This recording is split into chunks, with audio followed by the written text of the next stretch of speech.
On nous promet plus de sécurité, plus de protection, mais à quel prix?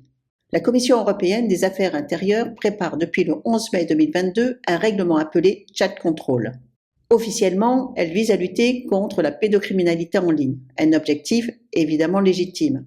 Mais derrière cette intention se cache peut-être quelque chose de beaucoup plus inquiétant, une surveillance généralisée de nos messages privés, de nos photos et de nos conversations les plus personnelles. Dans cette vidéo, nous allons voir pourquoi le chat control fait débat et surtout pourquoi défendre la vie privée n'a rien d'égoïste, c'est juste défendre nos libertés à tous. Bonjour et bienvenue sur Regard sur Demain, la chaîne qui déchiffre les grands enjeux de notre époque.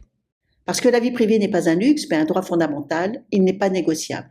La proposition de règlement de la Commission européenne, sous couvert de protéger les enfants contre les abus en ligne, souhaite instaurer un système de surveillance généralisée de nos communications privées.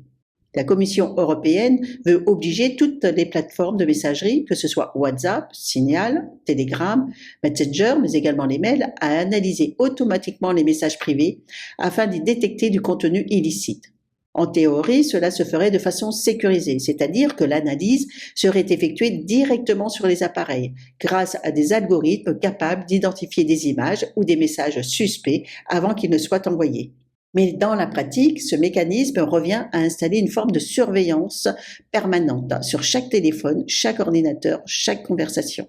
Les fournisseurs de services seraient formés à utiliser des outils automatisés, tels que l'intelligence artificielle, pour analyser le contenu des messages et des fichiers des utilisateurs, même dans les services de cryptage de bout en bout, c'est-à-dire ceux où, en théorie, seuls l'expéditeur et le destinataire peuvent lire les messages. Pour que cette analyse soit possible, il faut contourner le cryptage. L'analyse serait donc effectuée sur l'appareil de l'utilisateur, téléphone portable ou ordinateur, avant que le contenu ne soit crypté et envoyé, ce qui, selon les experts, compromettrait la sécurité numérique de tous les utilisateurs.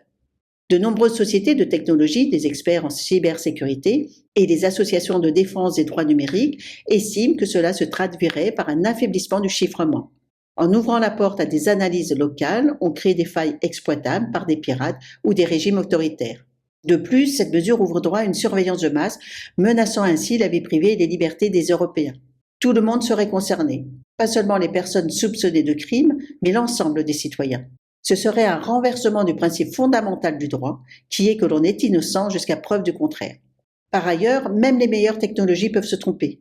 Un algorithme pourrait signaler à tort une photo de famille, une radiographie médicale ou un échange professionnel. Ces erreurs auraient des conséquences réelles. Blocage de compte, signalement injustifié, voire intervention policière. Et une fois que l'erreur commise, il est très difficile d'en effacer les effets. Enfin, une fois ce type d'infrastructure installée, rien n'empêche son extension. Aujourd'hui, c'est la lutte contre les abus sexuels. Demain, cela pourrait être contre le terrorisme, la désinformation ou encore les contenus politiques jugés dangereux.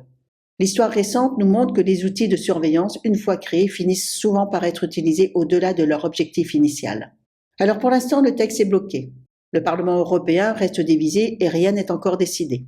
12 pays membres sont favorables, dont la France bien évidemment, l'Espagne et le Portugal. 6 pays sont indécis, dont la Belgique et l'Italie.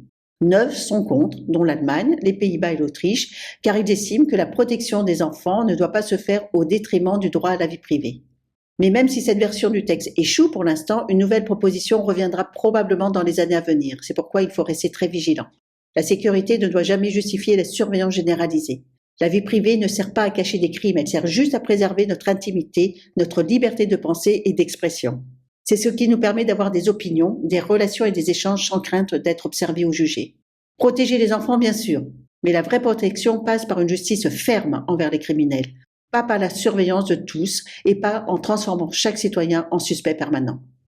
Merci de votre attention et à très bientôt sur Regard sur Demain, où nous parlerons de la société Palantir Technologies qui suscite de vives inquiétudes sur la vie privée et la surveillance généralisée.